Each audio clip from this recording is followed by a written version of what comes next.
Thoughts on Mississippi State? Very talented. I think the main pitcher was the pitcher of the week in the league. Does a great job of getting swings and misses and getting people out. I think he was SEC pitcher of the week last week. Very talented lineup at the top, particularly, Ace Reese, very dangerous hitter. Hunter Hines, I've always thought he was one of the better guys in the league over the last few years. Good bullpen, like really good arms out of the bullpen. I think they're a super regional Omaha caliber team and should be another great weekend. Just your first Thursday, Friday, Saturday series of the year. Do you guys have to kind of work a day ahead with different things or with guys? I would say it's a little busier, but there's some benefit on the back end. Like you get the Sunday off, which this time of year I think is really valuable. And then just kind of how it lined up, which we don't have a ton of control over. We end up with a full week next week, even though we're Thursday, Friday, Saturday. So try to look at it as a positive. I mentioned it last night, like the opportunity to be on national TV. It's like, why would you watch a Sweet 16 basketball game when you can watch LSU play baseball? Do you actually unplug on Sunday, though? No. Yeah, and I don't even know what that means this time of year. Most times a year, but definitely this time of year. Yeah, there's a lot happening right now. Is it on the phone, or you actually come to the stadium? It depends on the day, and depends on what needs to be done. I have a great home office. A little bit into the process, like tonight, Wednesday nights, I always stay here. And definitely am tonight because we have the less day. And coming off the game last night, there's a little more legwork, that needs to be done quicker. So, looking forward to a good night tonight. Wait, do you have like a little futon here? Like, what do you mean you're staying the night? No, absolutely not. No, I mean like work here tonight. Like instead of no. You're pretty committed. So Yeah, no. That's not a thing. I had one game here where it was a tough loss that I couldn't go to sleep. That I literally just woke up and came back in like early in the morning, and then eventually fell asleep on the couch. But other than that, it's always home. That was a while ago too. I guess going back to the Sunday game, just what did you like about Kaysen being able to stretch out into that 3.2 innings of work? Just what did you learn about how far he can extend in the game when needed? Well, he's going to be a starter here. Obviously, the pitch mix allows that. The talent allows that. I think this is such a big jump from high school baseball to this, and the intensity of the pitches that he has thrown. Key times, I'll go back to Omaha, DBU, Kansas State, and then we were able to get him a little bit of a break, but then I think he closed one of the North Dakota State games, that kind of crazy game that we had against them, and then we were able to skip him over a weekend, which was really good. And then I thought he was obviously sharp against Missouri, but with kind of how that's all worked, like you can't go from like 0, let's say 30 to 80. I thought he was just efficient, and his pitch mix allows for him to extend. We have to do that correctly. I think that's like, can't get a better guy than Kaysen Evans, so you got to take care of him too. You mentioned that you want him, that he's going to be a starter at some point in his career here, but could that be this year? I don't know. Like, I hope at some point, this year. But like, when I think of like the most important guys in the program, I think of him. Thought of that when we got him, and so I don't really know how to answer that, because if I answer it like one way, it's like I have full confidence in the guys that are doing it. But he's a great pitcher, and as you guys know, whether it was Riley Cooper, Griffin Herring, Paul Gervais for sure on that first team that I had, one of the best guys is going to stay right there, because as we saw Saturday, if you don't have them there, it gets really hard to finish games against national championship caliber teams. And so it's a tough answer just from that standpoint. safe to say that it's probably going to be the same 3 guys this weekend, same work? That's the plan right now. Yeah, that's the plan right now. I have more to work on with them, but that's the plan right now. When you look around the SEC right now, anything surprising or standing out? I don't know. I just whether a team's 6-0, 0-6, 4-2, 2-4. Like these guys, like if you just judge it on an SEC record, you're making a massive mistake. It's an Omaha caliber team. So I don't put a lot of stock or what I think. And there's a lot I don't know. Like there's 5 teams we don't play. So I couldn't tell you like 3 players on a few teams roster because we don't play them, So I haven't really dug in it enough to probably to educate. I think the one thing I will say, it caught my attention. I don't remember what night it was. It was either Friday or Saturday because it was one of the night games. I just glanced up and they had all the scores up. And I was like, wow, that's a lot of runs. It's a lot of runs. Like that definitely jumped out to me in every single. There wasn't one game that was like let's say we lost 6-2 Sunday. That's a normal baseball game. There wasn't one score up there that looked like a normal baseball game. I mean, just kind of building on the Sunday game, offensively sometimes that stuff's going to happen. You talk about it all the time in baseball, just offensively not being able to maybe get it going, but to bounce back and to have 17 runs in the midweek game. Yeah. Just what does that do, I guess, for you in terms of evaluating kind of the mindset of these hitters, kind of where they're at? Yeah, I think we had like just a mental approach to the game in general last night, which was good. And then we made just a small tweak, not a tweak, but just like a back to fundamentals, so to speak, quick, like 15-second talk about what we wanted to do. And they did that. And we're really good. I mean, I don't know if we're leading the country in hitting, but I think we were leading the SEC in hitting. And, it doesn't take them long, and it doesn't mean they're going to be perfect either because, like I said, 2 guys really pitched well on Sunday, and first game they've really been held down, in 2 games. We've only been held down in 2 games through 28 or whatever we've played. So you mentioned the high scores.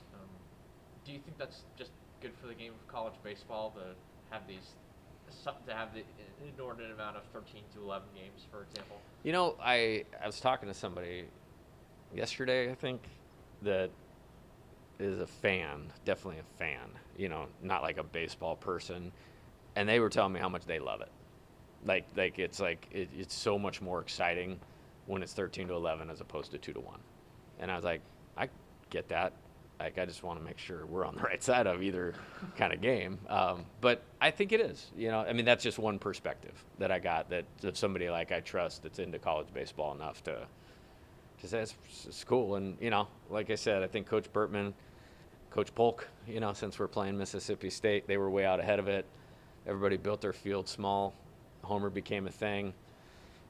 People started lifting weights, hard in the late 80s, early 90s. And now hitters are stronger than they've ever been before. Pitchers throw harder, supplies more power. I think that the weather starts to get better this time of year. There's a lot of factors to it. And so sometimes you got to hold on to your hat, but I think it's an exciting brand of baseball. And I'm in the camp of I don't want to go to wood bats, not for any philosophical deal or because I like offense. I think it makes college baseball really unique. I think having Jared Jones with an aluminum bat is awesome. If you were a pitching guy, though, you're a hitting guy. If you were a pitching guy, would you have a different philosophy on that, or? No, it has nothing to do with that. Okay. It's that I think it makes it unique and different. Like, if you told me we were going to go 70-0 next year, if everybody's playing with wood bats, let's do wood bats right now. Are the bats that balls dialed in right? Would you change? Dialed in right? I am the worst baseball equipment guy in the world. Thank God for Kurt Ainsworth and Marucci, because I'm not. It's players like it. I like it. I'm not. I leave that to other smarter people. It's been a while since they messed with that, right? Yeah, I think the last change. Well, so historically, and it was almost positive it was 2011. 2010, we were the old bats. 2011, it became the new bats, and it got way overcorrected. Like 2011 is like one of the hardest years in coaching like I've ever had. Like it was so drastically different of a game.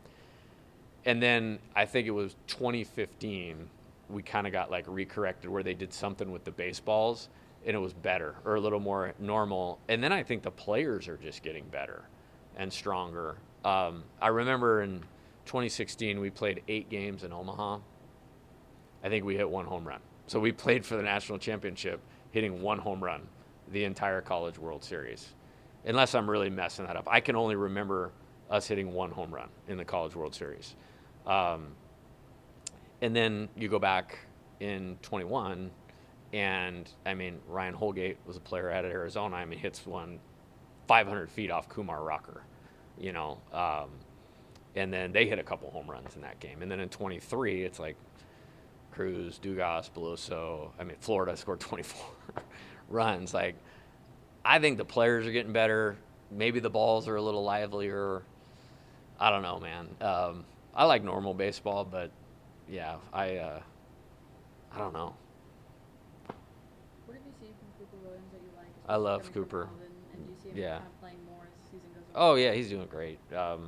You know, you have to bring guys along correctly. He's a great human being. He's a great competitor. He's incredibly intelligent. He's a good mover on the mound. He's already a little bit stronger than when he got here. I think he believes in himself. He's really competitive.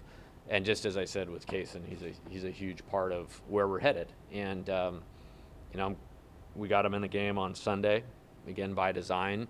And I pitched him on Tuesday because he's a guy that I think can get better and can advance. So our team will be able to advance. And he'll continue to get more reps because of that.